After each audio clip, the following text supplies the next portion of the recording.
കർത്താവായ യേശുക്രിസ്തുവിൻ്റെ പരിശുദ്ധമേറിയ നാമം ഈ നല്ല സമയം വാഴ്ത്തപ്പെടുമാറാകട്ടെ. എൻ്റെ ജീവിതാനുഭവം ഈ മീഡിയയിലൂടെ ശ്രദ്ധിക്കുന്ന എല്ലാ പ്രിയപ്പെട്ടവർക്കും യേശുക്രിസ്തുവിൻ്റെ നാമത്തിലുള്ള വന്ദനത്തെ ഈ തരുണത്തിൽ അറിയിക്കുന്നു. എൻ്റെ ജീവിതാനുഭവം കേൾക്കുന്ന നിങ്ങൾക്കെല്ലാവർക്കും ആത്മീക ജീവിതത്തിൽ കരുത്തും ബലവും ദൈവം പകരട്ടെ എന്ന പ്രാർത്ഥനയോടുകൂടി എൻ്റെ ജീവിത അനുഭവത്തിലേക്ക് ഞാൻ പ്രവേശിക്കുന്നു. 1964 ഡിസംബർ മാസം 20 ആലപ്പുഴ ജില്ലയിലെ കായംകുളം എന്ന് പറയുന്ന സ്ഥലത്തിന് സമീപമുള്ള പുതുപ്പള്ളി എന്ന് പറയുന്ന ഗ്രാമത്തിൽ ജനിച്ച എസ് സാമുവലിൻ്റെയും കൊല്ലം ജില്ലയിൽ ജനിച്ചു വളർത്തപ്പെട്ട വിക്ടോറിയയുടെയും മകനായിട്ട് ജനിക്കുവാൻ കർത്താവ് എനിക്ക് അവസരം നൽകി. ബാല്യകാലം, എൻ്റെ ജീവിതത്തിൻ്റെ ബാല്യകാലം എന്ന് പറയുന്നത് കൊടിയ ദാരിദ്ര്യത്തിൻ്റെ കാലഘട്ടമായിരുന്നു. എൻ്റെ മാതാപിതാക്കൾക്ക് ഞാൻ ഉൾപ്പെടെ വേറെ 11 മക്കൾ ഞങ്ങളുണ്ടായിരുന്നു. 6ാമത്തെ മകനായിട്ട് ജനിക്കാൻ കർത്താവ് എനിക്ക് അവസരം നൽകി. സ്വാഭാവികമായിട്ടും അറിയാം, ദാരിദ്ര്യം ഉണ്ടാകുന്നതിന് കാരണമെന്ന് പറഞ്ഞാൽ മക്കളുടെ എണ്ണം കൂടുതലാണ്. ആ മക്കളുടെ എണ്ണം വർദ്ധിച്ചതിൻ്റെ അടിസ്ഥാനത്തിൽ ഭവനത്തിൽ സാമ്പത്തികമായ വരുമാന മാർഗം കുറവായിരുന്നു.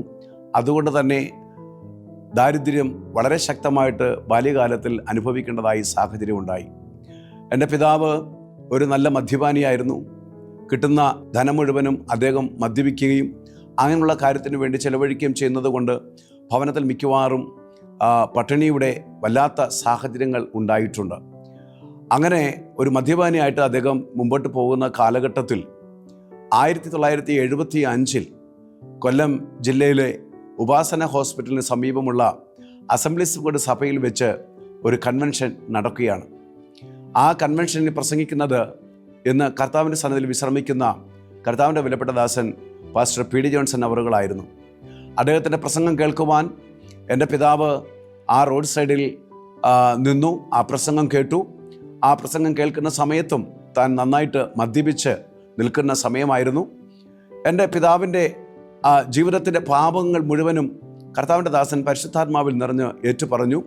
ഒടുവിൽ പ്രാർത്ഥനയുടെ സമയത്ത് വാട്ടർ കോൾ നടത്തിയപ്പോൾ എൻ്റെ പിതാവിൻ്റെ പേര് വിളിച്ചു പറഞ്ഞ് എൻ്റെ പിതാവിനെ മുമ്പോട്ട് കൊണ്ടുവരുത്തി അദ്ദേഹം പ്രാർത്ഥിക്കുകയും അന്ന് എൻ്റെ പിതാവ് കർത്താവായ യേശുക്രിസ്തുവിനെ രക്ഷകനും കർത്താവുമായി സ്വീകരിപ്പാനായിട്ട് ഇടയായി തീർന്നു. അത് ഞങ്ങളുടെ ജീവിതത്തിൽ വലിയ ഒരു മുന്നേറ്റത്തിൻ്റെ തുടക്കമായിരുന്നു. എൻ്റെ ജീവിതത്തിൻ്റെ ബാല്യകാലത്തിലെ എല്ലാ കെടുതികളും മാറാൻ മുഖാന്തരമായ ഒരു സാഹചര്യമായിരുന്നു അത്. കാരണം എൻ്റെ പിതാവ് യേശുക്രിസ്തുവിനെ അറിഞ്ഞതോടുകൂടി തൻ്റെ പാപവഴികളെല്ലാം ഉപേക്ഷിച്ച് തനിക്ക് കിട്ടുന്ന നന്മ കുടുംബജീവിതത്തിൽ ഉപയോഗിക്കുവാനും മക്കളെ പോറ്റിപ്പുലർത്തുവാനും ഒക്കെ ഇടയായതോടുകൂടി ഞങ്ങളുടെ ദാരിദ്ര്യത്തിന് മാറ്റമുണ്ടാകുവാനായിട്ട് ഇടയായി. അങ്ങനെ വളരെ ആത്മസന്തോഷത്തിൽ ഞങ്ങൾ മുന്നോട്ട് പോകുന്നു. എൻ്റെ 11ാമത്തെ വയസ്സിലാണ് എൻ്റെ പിതാവും മാതാവും ഈ പെന്തക്കോസ്ത് അനുഭവത്തിലേക്ക് കടന്നു വന്നത്. അന്നു മുതൽ ഞങ്ങളെല്ലാവരും ആ സഭയുമായിട്ടുള്ള ബന്ധത്തിൽ ആത്മീക ജീവിതം നയിച്ച് മുന്നോട്ട് പോകുന്ന സാഹചര്യങ്ങൾ ഉണ്ടായി. ആ സാഹചര്യം അങ്ങനെ ആത്മീയ ജീവിതത്തിൽ മുന്നോട്ട് പോകുമ്പോൾ ആത്മീയ ജീവിതത്തിൻ്റെ വളർച്ചയ്ക്ക് ആവശ്യമായ എല്ലാ ക്രമീകരണങ്ങളും ആ ദൈവസഭ ഞങ്ങൾക്ക് ചെയ്തു തന്നു. അങ്ങനെ ആത്മീക വളർച്ച പ്രാപിച്ചു. വചനം പഠിക്കുവാനും വചനം അനുസരിക്കുവാനും എൻ്റെ പിതാവ് സ്നാനമേറ്റു, എൻ്റെ മാതാവ് സ്നാനമേറ്റു, എൻ്റെ സഹോദരിമാർ ചിലരൊക്കെ സ്നാനമേറ്റു. അങ്ങനെ ഞങ്ങൾ ആത്മസന്തോഷത്തിൽ മുന്നോട്ട് പോകുന്ന ഒരു കാലഘട്ടം. എൻ്റെ 13ാമത്തെ വയസ്സിൽ എനിക്ക് കർത്താവായ യേശുക്രിസ്തുവിനെ രക്ഷകനും കർത്താവുമായി സ്വീകരിപ്പാനായിട്ടുള്ള അവസരമുണ്ടായി. ആ ദിവസം തന്നെയാണ് എനിക്ക് പരിശുദ്ധാത്മാവിൻ്റെ അഭിഷേകം പ്രാപിപ്പാനും കർത്താവ് അവസരം നൽകിയത്. 14ാമത്തെ വയസ്സിൽ ഞാൻ സ്നാനമേൽക്കുന്നു. സ്നാനമേൽക്കുന്നതിന് മുമ്പ് തന്നെ പരിശുദ്ധാത്മാവിൻ്റെ അഭിഷേകം അന്യഭാഷ അടയാളത്തോടുകൂടി പ്രാപിപ്പാൻ കർത്താവ് എനിക്ക് അവസരം നൽകി. അന്ന് ഞങ്ങളുടെ സഭയിലെ ഒരു കുടുംബത്തിൽ വെച്ച് നടന്ന ഉപവാസ പ്രാർത്ഥനയിൽ പങ്കെടുത്തപ്പോഴാണ് എനിക്ക് ഈ അഭിഷേകം പ്രാപിപ്പാനായിട്ടുള്ള അവസരം ഉണ്ടായത്. അന്ന് ശുശ്രൂഷിച്ചിരുന്നത് കർത്താവിൻ്റെ ദാസൻ റവറൻഡ് ബാബു ജോർജ് അവറുകളായിരുന്നു. അഭിഷേകം പ്രാപിക്കുക മാത്രമല്ല, അന്ന് കർത്താവിൻ്റെ ദാസനിലൂടെ എനിക്ക് ദൈവത്തിൻ്റെ അരുളപ്പാടുണ്ടായി. ഞാൻ കർത്താവിൻ്റെ വേലയ്ക്ക് വേണ്ടിയുള്ള ആളാണെന്ന് എന്നെ ബോധ്യപ്പെടുത്തുവാൻ ഇടയായി. അങ്ങനെ ആ ബോധ്യത്തിൽ മുന്നോട്ട് പോകുമ്പോൾ എൻ്റെ 13ാമത്തെ വയസ്സിൽ assemblies of God general convention പുനലൂരിൽ നടക്കുമ്പോൾ ദൈവത്തിൻ്റെ ദാസനായ പാസ്റ്റർ പി ഡി ജോൺസൺ, അന്നത്തെ സൂപ്രണ്ട്, അദ്ദേഹം ദൈവവചനം സംസാരിക്കുന്നു. ആ അന്ന് സംസാരിച്ച വേദഭാഗം ഞാനൊന്ന് നിങ്ങളെ ഒന്ന് വായിച്ച് കേൾപ്പിക്കാം. അതിനുശേഷം എൻ്റെ ബാക്കിയുള്ള കാര്യങ്ങൾ ഞാൻ നിങ്ങളെ ഓർമ്മിപ്പിക്കാം. സക്കറിയ പ്രവാചകന്റെ പുസ്തകം 4-ാം അധ്യായത്തിൻ്റെ 6-7 വാക്യങ്ങളാണ് അന്ന് കർത്താവിൻ്റെ ദാസൻ ശുശ്രൂഷയ്ക്കായിട്ട് വായിച്ച് പ്രബോധിപ്പിക്കുകയും ശുശ്രൂഷിക്കുകയും ചെയ്തത്. ആ വാക്യം ഇങ്ങനെയാണ്: അവൻ എന്നോട് ഉത്തരം പറഞ്ഞത് എന്തെന്നാൽ, സെരുബാബിനുള്ള യഹോവയുടെ അരുളപ്പാടാവിത്, സൈന്യത്താലല്ല ശക്തിയാലുമല്ല എൻ്റെ ആത്മാവിനാൽ അത്രേ എന്ന് സൈന്യങ്ങളുടെ യഹോവ അരുളി ചെയ്യുന്നു. സെരുബാബിൻ്റെ മുമ്പിലുള്ള മഹാപർവ്വതമേ, നീ ആർ? നീ സമഭൂമിയായിത്തീരും. അതിന് കൃപ എന്ന് ആർപ്പോടുകൂടി അവൻ ആണിക്കല്ല് കയറ്റും. ഈ വചനം പ്രസംഗിച്ച് കർത്താവിൻ്റെ ദാസൻ ശക്തമായ ആത്മീക ദൂത് പറഞ്ഞു. അവിടെ വെച്ചൊരു വലിയ ആത്മപകർച്ച ഉണ്ടായി. ഒടുവിൽ കർത്താവിൻ്റെ വേല ചെയ്യാൻ താല്പര്യമുള്ളവർ കരം ഉയർത്താൻ പറഞ്ഞപ്പോൾ 13 വയസ്സ് മാത്രമുള്ള ഞാൻ അന്ന് കരം ഉയർത്തി കർത്താവിൻ്റെ സന്നിധിയിൽ എന്നെ തന്നെ സമർപ്പിക്കുവാനായിട്ട് ഇടയായി. അതിനുശേഷം 14-ാമത്തെ വയസ്സിൽ ഞാൻ സ്നാനമേറ്റു. സഭയുമായിട്ടുള്ള ബന്ധത്തിൽ ആത്മീകമായിട്ട് മുന്നോട്ട് പോയി. സൺഡേ സ്കൂൾ പഠിക്കാനുള്ള അവസരമുണ്ടായി. നേരത്തെ ആയിരുന്ന സാമുദായിക സഭയിലും സൺഡേ സ്കൂൾ പഠിക്കുമായിരുന്നു. അതിനുശേഷം പെന്തക്കോസ്റ്റ് വന്നപ്പോൾ പെന്തക്കോസ്റ്റിലെ സൺഡേ സ്കൂളുകളിലൊക്കെ സജീവമായി, യൂത്തിൻ്റെ മീറ്റിങ്ങിലൊക്കെ സജീവമായി. എല്ലാ തരത്തിലും കർത്താവിൻ്റെ വചനത്തിൽ വളർന്നു വരാനുള്ള അവസരം ഉണ്ടായി. 14-ാമത്തെ വയസ്സിൽ ഞാൻ സ്നാനമേറ്റു. തുടർന്ന് ദൈവകൃപയിൽ ആശ്രയിച്ച് മുന്നോട്ട് പോയിക്കൊണ്ടിരുന്നു. തുടർന്ന് എൻ്റെ പ്രീ ഡിഗ്രി വിദ്യാഭ്യാസത്തിന് ശേഷം 21-ാമത്തെ വയസ്സിൽ ഞാൻ കർത്താവിൻ്റെ സന്നിധിയിൽ എന്നെ തന്നെ സമർപ്പിച്ചതുപോലെ ഞാൻ പുനലൂരിലുള്ള ബെഥേൽ ബൈബിൾ കോളേജിൽ തിരുവചന പഠനത്തിനായിട്ട് കടന്നു പോകുവാനായിട്ട് ഇടയായി. അവിടെ തൊട്ടാണ് എൻ്റെ ജീവിതത്തിൽ പ്രതിസന്ധികൾ തുടങ്ങുന്നത്. ഞാൻ കർത്താവിൻ്റെ വേലയ്ക്ക് വേണ്ടി സമർപ്പിച്ച് ഇറങ്ങിയ സമയം മുതൽ എൻ്റെ ജീവിതത്തിൽ പ്രതികൂലങ്ങൾ ഒന്നിന് പിറകാലെ ഒന്നായി കടന്നു വരുവാൻ തുടങ്ങി. ആ പ്രതികൂലത്തിൻ്റെ കാരണങ്ങളൊന്നും ഞാനിപ്പോൾ ഇതിലൂടെ പറയാനായിട്ട് ആഗ്രഹിക്കുന്നില്ല. തിരുവചനം പഠിക്കാൻ, അത് പൂർത്തീകരിക്കാൻ കഴിയാത്ത സാഹചര്യങ്ങൾ പലപ്പോഴും പിശാച് ശ്രമിച്ചു കൊണ്ടുവന്നു. എന്നാൽ അതിനെയെല്ലാം അതിജീവിച്ച് അന്ന് എൻ്റെ സഭയിലെ പാസ്റ്റർ പി കെ മാത്യു അവറുകൾ ഒരുപാട് ഞങ്ങൾക്ക് വേണ്ടി പ്രാർത്ഥിക്കുകയും കൈത്താങ്ങൾ തരുകയും ഇടിവ് നിൽക്കുകയും ചെയ്തു. അങ്ങനെ ആ വചന പഠനം വളരെ വിജയകരമായി പൂർത്തീകരിപ്പാൻ കർത്താവ് എനിക്ക് അവസരം നൽകി. ആ പഠനം നടക്കുന്ന കാലം 1986 മുതലാണ് ഞാൻ 86 മുതൽ 90 വരെയുള്ള കാലഘട്ടങ്ങളിലാണ് ബെഥേൽ ബൈബിൾ കോളേജിൽ ഞാൻ പഠിക്കുവാൻ ഇടയായത്. ആ കാലഘട്ടങ്ങളിൽ ഏതാണ്ട് 2 വർഷം പിന്നിട്ട് കഴിഞ്ഞപ്പോൾ കേരളത്തിൻ്റെ വിവിധ ഭാഗങ്ങളിൽ ബെഥേൽ ബൈബിൾ കോളേജിൻ്റെ സഭ സംസ്ഥാപിത ലക്ഷ്യത്തോടുകൂടി പ്രവർത്തിക്കുന്ന ഹോം മിഷണറി കൗൺസിലിൻ്റെ പ്രവർത്തനത്തിൽ വ്യാപൃതനാകുവാനും ഇടുക്കി ജില്ലയിലെ കട്ടപ്പന, അതുപോലെ തന്നെ തൊടുപുഴ, തിരുവനന്തപുരം ജില്ലയിലെ പുതുക്കുറിച്ചി, പത്തനംതിട്ട ജില്ലയിലെ മല്ലപ്പള്ളി തുടങ്ങിയ മേഖലകളിൽ കർത്താവിൻ്റെ സഭ സ്ഥാപിക്കുവാനുള്ള ടീമായി കടന്നു പോകുവാനും പ്രവർത്തിപ്പാനും ദൈവമായി കർത്താവ് അവസരം നൽകി.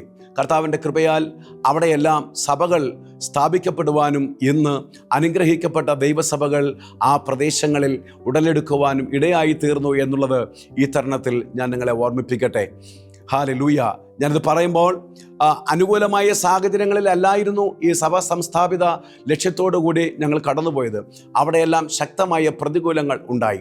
തിരുവനന്തപുരം ജില്ലയിലെ പുതുക്കുറിച്ചിയിൽ ഞാൻ 1989 പ്രവർത്തിക്കുന്ന സമയത്ത് ആ പ്രവർത്തനം കഴിഞ്ഞ് തുടർന്ന് എനിക്കൊരു വർഷം കൊണ്ട് പഠിക്കുവാനുണ്ട്. പഠനത്തിന് പോകുന്നതിന് തൊട്ട് മുമ്പ് RSSകാരുടെ ഭീകരമായ ആക്രമണങ്ങൾക്ക് ഞങ്ങൾ 4 പേരടങ്ങുന്ന ടീമിന് വിധേയമാകേണ്ടതായി വന്നു. എൻ്റെ കൂടെ വന്ന സഹോദരന്മാർക്കെല്ലാം ആഴത്തുള്ള പരുക്കും മുറിവുകളും ഉണ്ടായി. എനിക്കും മർദ്ദനമുണ്ടായി. പക്ഷേ ആ മർദ്ദനത്തിൻ്റെ ഫലമായി തിരുവനന്തപുരം പുതുക്കുറിച്ചിയിൽ അസംബ്ലീസ് ഓഫ് ഗോഡിൻ്റെ ശക്തമായ ഒരു വേല സ്ഥാപിക്കപ്പെടുവാനായിട്ട് കർത്താവ് അവസരം നൽകി. ഞാനിത് പറയുമ്പോൾ ഒരു കാര്യം ഓർമ്മിപ്പിക്കുന്നത്, കർത്താവിൻ്റെ വേലയ്ക്ക് നമ്മൾ ഇറങ്ങിത്തിരിക്കുമ്പോൾ നമുക്കുണ്ടാകുന്ന പ്രതികൂലങ്ങൾ വലുതാണ്. അത് ഒരു പക്ഷേ ലോകം അത് കണ്ടെന്ന് വരില്ല. പക്ഷേ ദൈവം നമ്മളെ അറിയുന്നു എന്നുള്ളത് പിന്നീടുള്ള നമ്മുടെ ജീവിത അനുഭവങ്ങളിലൂടെ നമുക്ക് വളരെ വ്യക്തമായി മനസ്സിലാക്കുവാനും അനുഭവിക്കുവാനും കർത്താവ് അവസരം നൽകിയിട്ടുണ്ട്. അങ്ങനെ അവിടുത്തെ പ്രവർത്തനത്തിന് ശേഷം ബെഥേൽ ബൈബിൾ കോളേജിൽ പിന്നെയും എൻ്റെ ലാസ്റ്റ് വർഷം BTH പഠനത്തിനായി അവിടെ വന്നു. ആ പഠനം പൂർത്തീകരിച്ചു. എന്നെ 4-ാമത്തെ വർഷം പഠിച്ചുകൊണ്ടിരിക്കുമ്പോൾ തന്നെ ആലപ്പുഴ ജില്ലയിലെ കാട്ടൂർ എന്ന് പറയുന്ന സ്ഥലത്ത് അവിടെയുള്ള സഭ സംസ്ഥാപിത ലക്ഷ്യത്തോടുകൂടി എന്നെ അവിടെ ആക്കുവാനായിട്ട് ഇടയായി തീർന്നു. എല്ലാ വീക്കെൻഡുകളിലും ആ സ്ഥലത്ത് കടന്നു എന്ന് പ്രവർത്തിപ്പാനായിട്ട് കർത്താവ് അവസരമൊരുക്കി. കത്തോലിക്കരും ഹിന്ദുക്കളും മാത്രം തിങ്ങിപ്പാർക്കുന്ന ഒരു വ്യത്യസ്ത മേഖലയായിരുന്നു ആലപ്പുഴ ജില്ലയിലെ കാട്ടൂർ എന്ന് പറയുന്ന സ്ഥലം. ഏതാണ്ട് 8 വർഷം അവിടെ പ്രവർത്തിപ്പാനായിട്ട് കർത്താവ് അവസരം നൽകി. അവിടെ വെച്ചാണ് വാസ്തവത്തിൽ കർത്താവിൻ്റെ രാജ്യത്തിന് വേണ്ടി ഇറങ്ങുമ്പോൾ നമുക്ക് എന്തെല്ലാം പ്രതികൂലം ഉണ്ടാകും, എന്തെല്ലാം പ്രതിസന്ധികൾ ഉണ്ടാകുമെന്ന് അവിടെ വെച്ചാണ് ജീവിതത്തിൽ അനുഭവങ്ങളിലൂടെ മനസ്സിലാക്കുവാനായിട്ട് ഇടയാക്കി തീർത്തത്. അനവധി ദുരിതങ്ങൾ അനുഭവിക്കേണ്ടി വന്നു. കഴിക്കാൻ ആഹാരമില്ലാതെ, ധരിപ്പാൻ വസ്ത്രമില്ലാതെ ബുദ്ധിമുട്ടിയ അനേക ദിനരാത്രങ്ങൾ ഉണ്ടായിട്ടുണ്ട്. പട്ടിണി കിടന്നിട്ട് ഒടുവിൽ ഞാൻ എൻ്റെ ദൈവത്തോട്, കാട്ടൂരിലെ ഞാൻ താമസിക്കുന്ന വാടക വീട്ടിൽ ഒരു ദിവസം ഞാൻ നിലത്ത് കിടന്ന് ഉരുണ്ടിട്ട് എൻ്റെ ദൈവത്തോട് പറഞ്ഞു, കർത്താവേ, എനിക്ക് ഇങ്ങനെ പട്ടിണി കിടക്കാൻ പറ്റില്ല എന്ന് പറഞ്ഞ് പ്രാർത്ഥിച്ച സമയം ഞാൻ ഇപ്പോഴും ഓർക്കാറുണ്ട്. ഞാനത് പറയുമ്പോൾ എൻ്റെ ഉള്ളം ഇന്ന് നന്ദി കൊണ്ട് നിറയപ്പെടുകയാണ്. കാരണം ആ പ്രാർത്ഥനയ്ക്ക് ശേഷം എൻ്റെ ക്രിസ്തീയ ശുശ്രൂഷയിൽ ഇന്നുവരെയും പട്ടിണി കിടക്കേണ്ടതായ ഒരു സാഹചര്യം കർത്താവ് എനിക്ക് വരുത്തിയിട്ടില്ല. കാട്ടൂര് എനിക്കൊരിക്കലും മറക്കാൻ കഴിയുന്ന ഒരു മേഖലയല്ല. ആമേൻ. തീരപ്രദേശമായ ആ ദേശത്ത് വളരെ കഷ്ടം സഹിച്ച് വേല ചെയ്തു. കർത്താവ് അവിടെ ധാരാളം ആത്മാക്കളെ തന്നു. അനവധി പ്രാവശ്യം ഞങ്ങൾ ആരാധിച്ച വീട് RSSകാർ വളഞ്ഞിട്ടുണ്ട്. അനവധി പ്രാവശ്യം എന്നെ വഴിയിൽ തടഞ്ഞു നിർത്തി ഭീഷണിപ്പെടുത്തി മർദ്ദിക്കുവാനായിട്ടുള്ള തയ്യാറെടുപ്പ് വരുമ്പോൾ എൻ്റെ അന്നത്തെ ശരീരപ്രകൃതി എന്ന് പറഞ്ഞാൽ വളരെ നേർമ്മിച്ച ഒരു ശരീരമാണ്. ഒരാളിൻ്റെ ഒരു അടി താങ്ങാനുള്ള കെൽപ്പ് പോലും ഇല്ലാത്ത ഒരു ശരീരപ്രകൃതിയിലാണ് അന്ന് ഞാൻ കാട്ടൂരിൽ പ്രവർത്തിക്കുന്നത്. എൻ്റെ ശരീരത്തിൻ്റെ സ്ഥിതി കണ്ടിട്ടായിരിക്കാം അടിച്ചാൽ അവിടെ തന്നെ ഞാൻ വീണു പോകും എന്നുള്ളത് കൊണ്ട് പലപ്പോഴും മർദ്ദനത്തിൽ നിന്നും ഞാൻ രക്ഷപ്പെട്ടു പോകുവാനായിട്ട് ഇടയായി. എങ്കിലും ദേശത്ത് ഇറങ്ങി പ്രവർത്തിക്കരുതെന്ന് അവർ ശക്തമായി വാണിംഗ് ചെയ്തു. എന്നാലും ആ വാണിങ്ങിനൊന്നും വില കൊടുക്കാതെ കർത്താവ് ഏൽപ്പിച്ച ദൗത്യം ചെയ്യുവാൻ ഞാനും എൻ്റെ കുടുംബവും സജീവമായി മുന്നോട്ട് പോയി. 1990 ലില്ലിക്കുട്ടി എന്ന് പറയുന്ന കുണ്ട്ര സ്വദേശിയെ എൻ്റെ ജീവിത സഖിയായി കർത്താവ് എനിക്ക് തന്നു. അങ്ങനെ ഞങ്ങൾ ഇരുവരും ചേർന്ന് കാട്ടൂരിൽ കർത്താവിൻ്റെ വേല ചെയ്തു. ആ വേലയുള്ള ബന്ധത്തിൽ ഒരുപാട് പ്രതിസന്ധികൾ ഉണ്ടായി. ഒടുവിൽ ആ ദേശത്ത് അനേക ആത്മാക്കൾ കടന്നു വന്നു. അവിടെ ആത്മാക്കൾ കടന്നു വന്നപ്പോൾ ആ വേലസ്ഥലത്ത് ആരാധിക്കാൻ ഒരു സൗകര്യമില്ല. ഞങ്ങൾ താമസിക്കുന്ന വാടക വീടാണ്. ക്രൈസ്തവരുടെ ഇടയിൽ നിന്നും ഹൈന്ദവരുടെ ഇടയിൽ നിന്നും ആത്മാക്കൾ കടന്നു വരുന്നത് കണ്ടിട്ട് ഞങ്ങളെ ആ ദേശം തുരത്തി ഓടിക്കാൻ ഞങ്ങൾക്ക് വീട് തന്ന ക്രൈസ്തവനായ വ്യക്തിയെ ആൾക്കാർ സ്വാധീനിച്ചു. പലപ്പോഴും ഞങ്ങൾക്ക് സമ്മർദ്ദങ്ങൾ തന്നു, വീട് വിട്ടും പോകണം എന്ന് പറഞ്ഞു. പക്ഷേ അവിടെ എല്ലാം ദൈവം തന്ന ബുദ്ധിയും ജ്ഞാനം ഉപയോഗിച്ച് 8 വർഷം ആ വീട്ടിൽ താമസിക്കുവാനുള്ള അവസരം കർത്താവ് തന്നു. ഭാഗ്യവശാൽ ഞങ്ങൾ അവിടെ കടന്നു വരുന്ന വിശ്വാസികളെല്ലാം ദാരിദ്ര്യത്തിൽ പാർക്കുന്നവരാണ്. അവരെല്ലാം പ്രാർത്ഥിക്കുന്നവരാണ്. ദാരിദ്ര്യം അവർക്ക് നന്നായിട്ടുണ്ട്. പക്ഷേ സാമ്പത്തിക ശേഷി ഇല്ലാത്തവരായിരുന്നെങ്കിലും അവർ ശക്തമായി പ്രാർത്ഥിക്കുന്നവരായിരുന്നു. അവരുടെ പ്രാർത്ഥനയുടെ ഫലമായി അമേരിക്കയിൽ ജീവിച്ച ബെഥേൽ പി ജേക്കബ് എന്ന് പറയുന്ന ദൈവത്തിൻ്റെ ദാസൻ ഒരിക്കലൊരു ദർശനമുണ്ടായി. കാട്ടൂർ എന്ന് പറഞ്ഞ സ്ഥലം എഴുതി കാണിച്ചിട്ട് പറഞ്ഞു, അവിടെ നീ ഒരു ക്രൂസൈഡ് നടത്തണം. അങ്ങനെ അദ്ദേഹം അന്വേഷിച്ചപ്പോൾ ആലപ്പുഴ ജില്ലയിലെ കാട്ടൂരിലാണ് ഈ പ്രവർത്തനം എന്ന് മനസ്സിലായി. അസംബ്ലി സഭയുടെ നേതൃത്വവുമായിട്ട് അദ്ദേഹം ബന്ധപ്പെട്ടു. നേതൃത്വം എന്നോട് കാര്യങ്ങൾ സംസാരിച്ചു. ഞങ്ങൾ അവിടെ ഒരു ശക്തമായ ക്രൂസൈഡ് നടത്താനുള്ള അവസരം ദൈവമായി കർത്താവ് ഒരുക്കി തന്നു. ആ ക്രൂസൈഡ് ആ ദേശത്ത് നടക്കുന്ന ആദ്യത്തെ കൺവെൻഷൻ പരിപാടിയാണ്. വലിയ വിജയമായി തീർന്നു. പാസ്റ്റർ ബെഥേൽ പി ജേക്കബിനെ ദൈവം ശക്തമായിട്ട് അവിടെ ഉപയോഗിച്ചു. അനേകരും മാനസാന്തരപ്പെട്ടു വരുവാനായിട്ട് ഇടയായി. ആ കൺവെൻഷൻ്റെ അവസാനം ദിവസം പ്രാർത്ഥിച്ച് അദ്ദേഹം ഞങ്ങളെ വിട്ടു പോകുന്നതിന് മുമ്പ് ആ ദൈവമനുഷ്യൻ എന്നോട് ചോദിച്ചു, നിനക്ക് എന്താണ് ആവശ്യമുള്ളത്? ഈ വേല സ്ഥലത്തേക്ക് നിനക്ക് എന്ത് ആവശ്യമുണ്ട് എന്ന് എന്നോട് ചോദിച്ചപ്പോൾ എനിക്ക് അന്നേരം പരിശുദ്ധാത്മാവ് പറയാൻ തന്നൊരു നിയോഗം, ഞങ്ങൾക്ക് ഈ ദേശത്ത് ഒരു സ്വന്തമായിട്ട് ആലയം വേണം, വസ്തു വേണം. ആ വാക്ക് കേട്ട അദ്ദേഹം, നീ ധൈര്യത്തോടെ കാര്യങ്ങൾ ചെയ്തോ, കാര്യങ്ങൾ ഞാൻ ക്രമീകരിക്കാമെന്ന് പറഞ്ഞു. ആലപ്പുഴ ജില്ലയിൽ കാട്ടൂരിൽ 17 സെന്റ് സ്ഥലം വാങ്ങിപ്പാനും ഒരു പള്ളി പണിയാനുള്ള അവസരങ്ങൾ ആ ദൈവത്തിൻ്റെ ദാസൻ മുഖാന്തരം ഒരുക്കി തന്നു. അങ്ങനെ അവിടെ പള്ളി പണിതു. 8 വർഷം എൻ്റെ പ്രവർത്തനം പൂർത്തീകരിച്ചു. പള്ളിയും പാഴ്സനേജും പണിതു. ഞാനൊരു സ്ഥലമാറ്റം ആഗ്രഹിച്ച് ആലപ്പുഴ ടൗണിലേക്ക് കടന്നു വരുവാനിടയായി. ആലപ്പുഴ ടൗണിൽ ഈ കാട്ടൂരിൽ വസ്തു വാങ്ങിക്കുമ്പോൾ ഉണ്ടായ ഒരു സംഭവം കൂടെ നിങ്ങളുടെ ധൈര്യത്തിന് വേണ്ടി പറയാം. ആ വസ്തു വാങ്ങിയ ഒരു കത്തോലിക്കരുടെ വസ്തുവായിരുന്നു ഞങ്ങൾ വാങ്ങിക്കാനായിട്ട് നിന്നിരുന്നത്. തൊട്ടടുത്ത് ആ വസ്തു നമുക്ക് തരാൻ അവർക്ക് താല്പര്യമില്ല. കാരണം ഇവിടെ പെന്തക്കോസ്ത് പള്ളി വരും എന്നുള്ളത് കൊണ്ട് എന്ത് വില കൊടുത്തും അതിനെ തടയാൻ അവർ ശ്രമിച്ചു. പക്ഷേ ആ വസ്തു വാങ്ങിക്കുന്നതിൻ്റെ ആ ദിവസം ഞങ്ങൾ വസ്തു അളക്കാനായിട്ട് വില്ലേജ് ഓഫീസിൽ നിന്ന് ആൾക്കാർ വന്നപ്പോൾ അതിൻ്റെ ആൾക്കാർ വളരെ ശക്തമായി തടസ്സവാദങ്ങൾ ഉന്നയിക്കുകയും അത് നടത്തത്തില്ല എന്ന് വാദിക്കുകയും ചെയ്തുകൊണ്ട് നിൽക്കുമ്പോൾ പണ്ട് എന്നെ റോട്ടിൽ തടഞ്ഞ RSSകാരായ സഹോദരന്മാർ ആ കോമ്പൗണ്ടിലോട്ട് കയറി വന്നു. എന്താണ് പാസ്റ്റർ എന്ന് ചോദിച്ചു. അപ്പോൾ ഞാൻ പറഞ്ഞു, ഞങ്ങൾ ഈ വസ്തു വാങ്ങിക്കാനാ, അവർ വാങ്ങിക്കാൻ ഞങ്ങളെ സമ്മതിക്കുന്നില്ല, അത് അളക്കാൻ സമ്മതിക്കുന്നില്ല. വന്ന ഉദ്യോഗസ്ഥന്മാർക്ക് അളക്കാൻ കഴിയില്ല, കാരണം ആയുധങ്ങളുമായിട്ട് നിൽക്കുകയാണ്, അവരെ ആക്രമിക്കാൻ തയ്യാറായി നിൽക്കുകയാണ്. അന്നേരം ഈ RSSലെ സഹോദരന്മാർ അവിടെ കയ്യിൽ ചങ്ങല വാങ്ങിച്ച് ആ വസ്തു അളന്ന് തിട്ടപ്പെടുത്തി കാര്യങ്ങൾ ക്രമീകരിച്ച് അവിടുന്ന് ആ കാര്യം സന്തോഷത്തോടെ നിറവേറ്റി പോകുവാനായിട്ട് ഇടയായി. ഒരു കാലത്ത് നമ്മളെ എതിർത്തവരാണെങ്കിലും പിൽക്കാലത്ത് നമ്മുടെ ആവശ്യത്തിൻ്റെ മധ്യത്തിൽ അവരെ ദൈവം ഒരായുധമായിട്ട് ഉപയോഗിക്കാനായിട്ട് ഇടയായി തീർന്നു. കാരണം എന്താ അറിയാമോ, ഈ RSSകാർ സഹോദരന്മാർ ആക്രമിക്കാനൊക്കെ വരുമ്പോഴും നമ്മളെ ഭീഷണിപ്പെടുത്തുമ്പോഴും അവരോട് ഒരിക്കൽ പോലും പകയോ വിദ്വേഷമോ കാണിച്ചിട്ടില്ല. എപ്പോൾ അവരെ കണ്ടാൽ സ്നേഹത്തോടെ അവരോട് സമീപിക്കുമായിരുന്നു. അത് പിൽക്കാലത്ത് അവിടെ ആ വസ്തു വാങ്ങിക്കാൻ ഒത്തിരി പ്രയോജനകരമായ സാഹചര്യം ഉണ്ടായി. അതിനുശേഷം ഞാൻ ആലപ്പുഴ ജില്ലയിൽ ആലപ്പുഴ ടൗണിൽ വന്നു. ശവക്കോട്ട പാലത്തിൻ്റെ അടുത്ത് ഒരു വീട്ടിൽ താമസിച്ച് 5 വർഷം അവിടെ പ്രവർത്തിച്ച് മുന്നോട്ട് പോയി. അതിനുശേഷം അവിടെ ഒരു വാടക വീടായിരുന്നു. ആ വാടക വീട് മാറിക്കൊടുക്കേണ്ട സാഹചര്യം ഉണ്ടായപ്പോൾ പ്രിൻസ് ഹോട്ടലിന് ഓപ്പോസിറ്റുള്ള പുറകുവശത്തുള്ള ഖണ്ഡേകരണ ക്ഷേത്രത്തിൻ്റെ പുറകുവശത്തൊരു വീട്ടിൽ ചില വർഷങ്ങൾ ഞങ്ങൾ അവിടെ ആരാധിപ്പാനായിട്ട് ഇടയായി. അവിടെ ചെന്നപ്പോഴും ശക്തമായ പ്രതികൂലമുണ്ടായി. RSS സഹോദരന്മാർ വലിയ പ്രതിസന്ധികൾ ഉണ്ടാക്കുന്ന സാഹചര്യമുണ്ടായി. എന്നെ ആ ദേശത്തു നിന്നും കിഡ്നാപ്പ് ചെയ്ത് കൊണ്ടുപോകാനുള്ള പദ്ധതിയിട്ടു. അതിന് ഒരാളിന് പൈസ കൊടുത്തു, ഒരു ഗുണ്ടയ്ക്ക് പൈസ കൊടുത്തു. ആ കാര്യങ്ങളൊക്കെ ചെയ്യാനായിട്ട് അവർ തയ്യാറായി. പക്ഷേ സർവശക്തനായ ദൈവം ഈ കാര്യങ്ങളൊക്കെ മനസ്സിലാക്കിയിട്ട് വഴികൾ മാറ്റിവിട്ട് പിശാചിൻ്റെ ആ ശത്രുക്കളുടെ കയ്യിൽ എന്നെ ഏൽപ്പിക്കാതെ വളരെ അത്ഭുതകരമായി എന്നെ അവിടുന്ന് രക്ഷിച്ചു കൊണ്ടുപോയ അനുഭവങ്ങൾ എനിക്ക് ഇപ്പോൾ ഇന്നലത്തെ പോലെ എനിക്ക് ഇന്നും ഓർമ്മയുണ്ട്. ദൈവം നമ്മുടെ കൂടെ ഉണ്ടെങ്കിൽ ദൈവം അനുവദിക്കാതെ ആർക്കും നമുക്ക് നേരെ എതിരായി നിൽക്കാൻ കഴിയത്തില്ല എന്ന അനുഭവം ഞാൻ അവിടെ പഠിക്കുവാനായിട്ടിടയായി. 8 വർഷത്തെ അവിടുത്തെ പ്രവർത്തനത്തിന് ശേഷം ആ കോട്ടയം ജില്ലയിലെ മുണ്ടക്കയം എന്ന് പറയുന്ന സ്ഥലത്തേക്ക് കർത്താവിൻ്റെ വേലയ്ക്കായിട്ട് കടന്നു പോകുവാൻ ഇടയായി. ഇതിനിടയ്ക്ക് എനിക്ക് ആദ്യത്തെ തലമുറ ജനിച്ചു. കാട്ടൂരിൽ വെച്ച് ആദ്യത്തെ തലമുറ ജനിച്ചു. പക്ഷേ ശക്തമായ പോരാട്ടമുള്ള ഒരു സ്ഥലമായിരുന്നു. ആദ്യം ജനിച്ച സന്തതി ഞങ്ങൾക്ക് നഷ്ടപ്പെട്ടു പോകുവാനായിട്ട് ഇടയായി. എന്നാൽ തുടർന്ന് ഞങ്ങൾക്ക് 2 അനുഗ്രഹിക്കപ്പെട്ട തലമുറകളെ കൂടെ ദൈവം തന്നു. മോൻ്റെ പേര് കെൻസൺ, മോളുടെ പേര് കെസിയ. മോന് കുടുംബസ്ഥനായിട്ട് ഇന്ന് ബാംഗ്ലൂരിലെ സെൻറ്റ് ജോൺസ് മെഡിക്കൽ കോളേജിൽ ഒരു പ്രവർത്തനമായിട്ട് അവിടെ പ്രവർത്തിക്കുന്നു.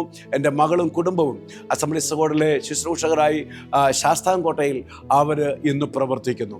ഞാൻ പറഞ്ഞതിൻ്റെ സാരം, വലിയ പ്രതിസന്ധിയിലൂടെ കടന്നുപോയപ്പോഴും കഷ്ടതയുടെയും ദാരിദ്ര്യത്തിൻ്റെയും ബുദ്ധിമുട്ടിൻ്റെയും ഞെരുക്കത്തിൻ്റെയും അനുഭവങ്ങൾ കടന്നു വന്നപ്പോഴും ശാരീരികമായ പീഡനങ്ങൾക്ക് വിധേയമാകേണ്ട സാഹചര്യം ഉണ്ടായപ്പോഴും അവിടെ നിന്നും അടിപതറാതെ നിന്നതുകൊണ്ട് കർത്താവ് ജീവിതത്തിൽ അടിക്കടി ഉയർച്ചകളും നന്മകളും തരുവാൻ തക്കതുവേണം ഇടയായിത്തീർന്നു. അസംബ്ലീസ് ബോർഡിലെ ശുശ്രൂഷകനായി മുന്നോട്ട് പോകുമ്പോൾ ഇന്ന് ഞാനിവിടെ ഇരിക്കുന്ന സമയത്ത് എനിക്ക് പറയാനുള്ളത്, 23 വർഷം അസംബ്ലീസ് ബോർഡിൻ്റെ പ്രസ്ബിറ്ററായിട്ട് വിവിധ സെക്ഷനുകളിൽ പ്രവർത്തിപ്പാൻ കർത്താവ് എനിക്ക് അവസരം നൽകി. ഞാൻ ഏറ്റവും അധികം കഷ്ടപ്പെട്ട ജില്ലയായ ആലപ്പുഴയുടെ പ്രസ്ബിറ്ററായിട്ട് തീരാൻ ദൈവം എനിക്ക് അവസരം നൽകി. അവിടുന്ന് ഞാൻ മുണ്ടക്കയത്ത് വന്നപ്പോൾ കാഞ്ഞിരപ്പള്ളി സെക്ഷൻ്റെ പ്രസ്ബിറ്ററായിട്ട് ചില വർഷങ്ങൾ അവിടെ പ്രവർത്തിപ്പാനായിട്ട് കർത്താവ് എനിക്ക് അവസരം നൽകി. അതിനുശേഷം കുമിളിയിലേക്ക് ഞാൻ കടന്നുപോയി. അണക്കര സഭയുടെ ശുശ്രൂഷകനായിട്ട് ഞാൻ അവിടെ 6 മാസക്കാലം ഇരിക്കുന്ന സാഹചര്യമുണ്ടായി.